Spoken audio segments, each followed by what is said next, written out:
பல தடவை ட்ராவல் பண்ணிட்டு பல ஆட்டில் வந்து நாங்கள் போயிட்டு வந்துட்டு ஏகப்பட்ட ஏரியாவில் நாங்கள் போயிருக்கோம்.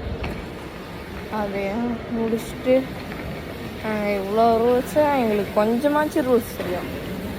கொஞ்சம் தெரியாது தான், பட் எங்களுக்கு தெரிஞ்ச ரூல்ஸ் வச்சு நாங்கள் இருக்கிறோம்.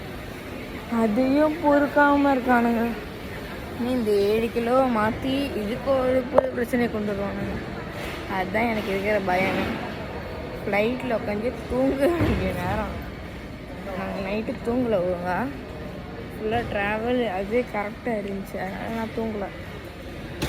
ஃப்ளைட்டில் ஏறிட்டு தூங்கலாம்னு நினச்சேன் கைஸ். கெடுத்துட்டானுங்க, மூடே போயிடுச்சு. தூக்கம் எனக்கு இப்போ வர மாட்டேங்குது. வெறுப்பு தான் வருது. இந்த வண்டி இருக்குல்ல, இந்த வண்டியில் என்னை எங்கேயாச்சும் கொண்டு போகணும். இந்த ஏர்போர்ட் மட்டும் சுற்றி காய்க்கணும். ஆனால் டைம் இல்லை. Okay, by.